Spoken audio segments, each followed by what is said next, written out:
So hello positive people, welcome to another video. तो ये है अपना वीडियो ऑन फ्लूइड स्टैटिक्स और आज अपन बात करने वाले हैं आर्किमिडीज प्रिंसिपल की। तो ये है अपना 8th वीडियो, ठीक है, #8। ठीक है, अपन इसमें फ्लूइड स्टैटिक्स में आर्किमिडीज प्रिंसिपल की बात करने वाले हैं। ठीक है, तो आर्किमिडीज प्रिंसिपल क्या होता है, ये लिखा हुआ है क्या होता है। When a body immersed in liquid it loses some of its weight, the loss in weight of body in liquid is equal to weight of liquid displaced by body.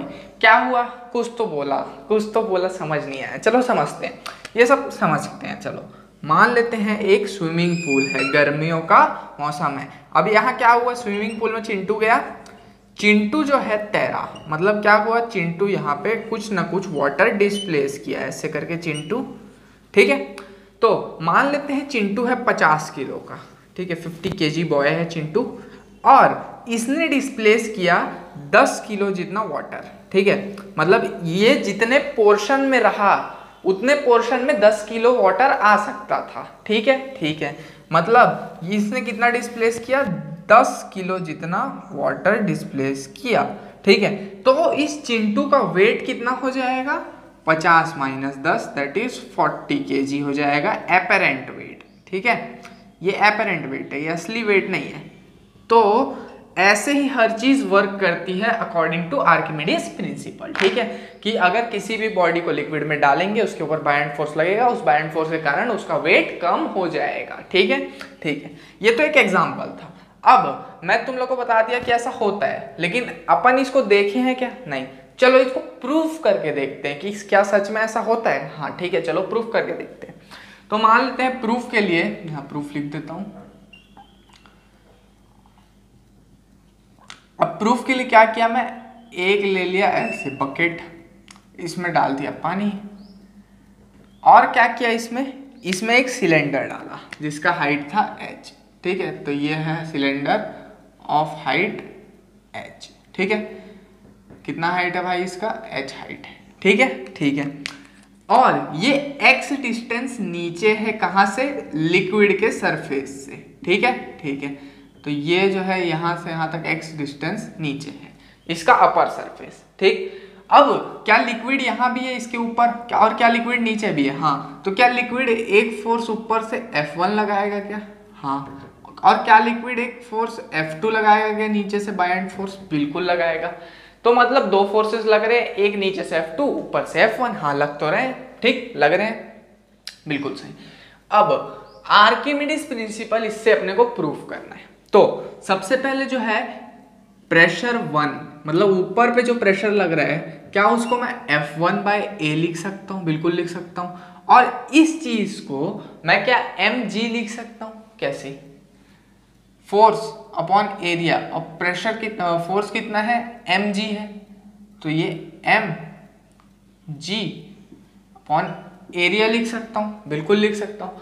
मास किसका, इस बॉडी का, ठीक, और g किसका, acceleration due to gravity, और a क्या है, area है। ठीक है, अब देखो होगा क्या यहाँ पे कि एक फॉर्मूला लगता था प्रेशर का जब कोई चीज लिक्विड के अंदर होती थी।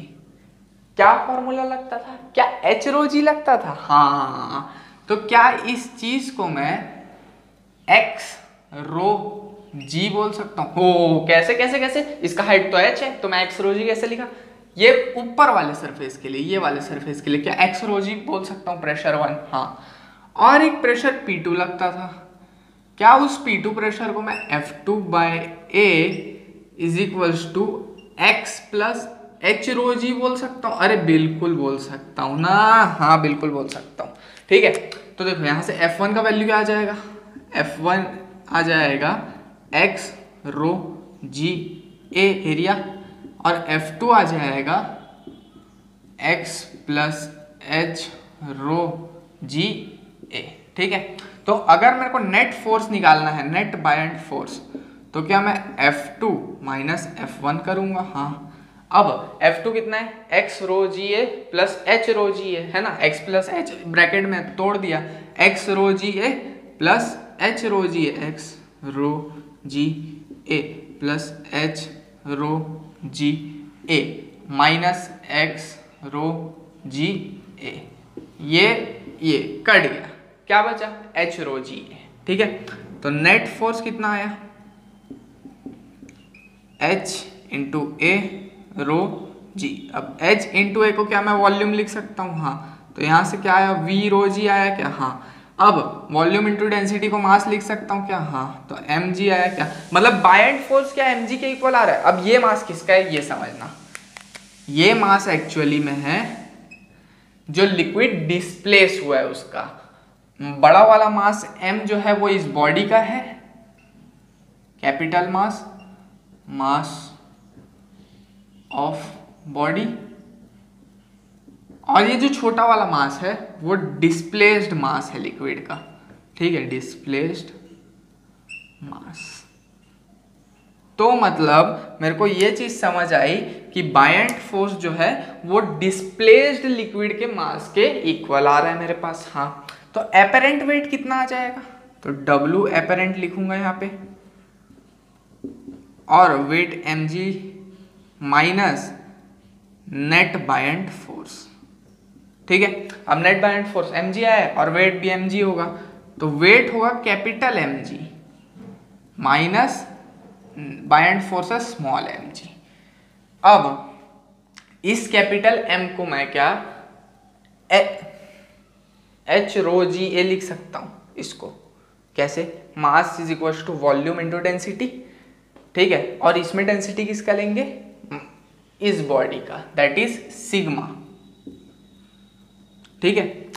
तो इसको अगर मैं तोड़ू इस mg को, तो क्या ये सिग्मा जी H ले सकता हूं और A भी, हाँ बिल्कुल ले सकता हूं, क्योंकि A इंटू एच वॉल्यूम होता है और सिग्मा क्या है, डेंसिटी है किसका, बॉडी का, minus rho ji H A लिख सकता हूं क्या, बिल्कुल लिख सकता हूं, है कि नहीं। क्या क्या कॉमन निकाल सकता हूं, जी एच ए कॉमन, ठीक है, तो जी एच ए कॉमन, यहां बचा sigma minus rho, sigma common निकाल दिया तो ये हो गया sigma ji H A into 1 minus rho by sigma, ये आ गया। अब देखो क्या sigma ji H A weight of the body के इक्वल है, हाँ बिल्कुल, तो W into 1 minus sigma bye मतलब रो बाय सिग्मा लिख सकता हूं क्या मैं, हाँ। तो एपरेंट वेट का मेरे पास एक फॉर्मूला आया, क्या, W apparent is equals to net weight into 1 minus rho by sigma.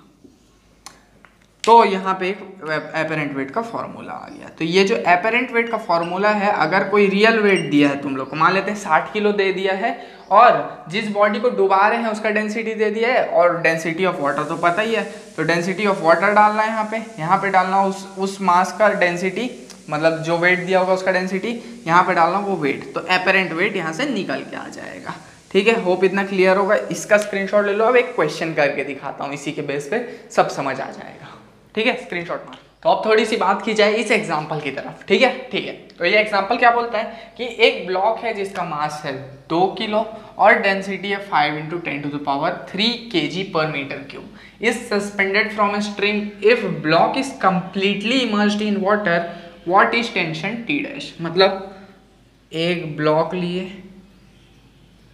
और ये यहाँ लिए पानी, ठीक है, यहाँ से ब्लॉक लटका है, ब्लॉक पूरी की पूरी तरीके से पानी के अंदर है, ठीक है, ठीक है। अब अपने को क्या पता करना है, इस स्ट्रिंग में टेंशन टी डैश कितना है, तो जितना इसका एपरेंट वेट होगा W डैश, क्या उतना ही ये टेंशन टी डैश होगा, हाँ बिल्कुल, ठीक है, एकदम सही सोच रहे हैं अपन। तो मैं बोल सकता हूँ tension is equals to apparent weight, हाँ, तो एपरेंट वेट जो था वो weight into 1 minus rho by sigma था क्या, अरे बिल्कुल था यार, यही था कि नहीं, हाँ। तो T dash is equals to, इस W की जगह mg लिख दूं क्या, हाँ, 1 माइनस रो बाय सिग्मा, ठीक है। mg मास कितना दिया हुआ है 2 kg, तो 2 kg डाल देता हूँ यहाँ पे, तो 2 इंटू जी की जगह कितना आ जाएगा 10 into 1 minus rho by sigma. अब रो कितना दिया, देखो रो जो है डेंसिटी ऑफ वाटर होता है, तो वो 10 to the power 3 kg per metre cube होता है। तो ये 1 माइनस 10 to the power 3 kg per metre cube upon 5 into 10 to the power 3 हो जाएगा। ठीक है, अब 10 टू द पावर 3 से 10 टू द पावर 3 कैंसिल, अब 1/5 बच गया यहाँ पे, 1 माइनस 1/5 मतलब 4/5 बोल सकते हैं। तो tension T dash is equal to 2 into 10 into 4/5 हो गया, 5 2 ज़ा 2 इंटू 2 4, 4 इंटू 4 16। तो यहाँ से जो मेरे पास टेंशन आएगा वो 16 न्यूटन का आएगा। ठीक है, होप समझ में आ गया होगा। समझ में आ गया स्क्रीनशॉट ले लो, मिलते हैं अपने अगले वीडियो में।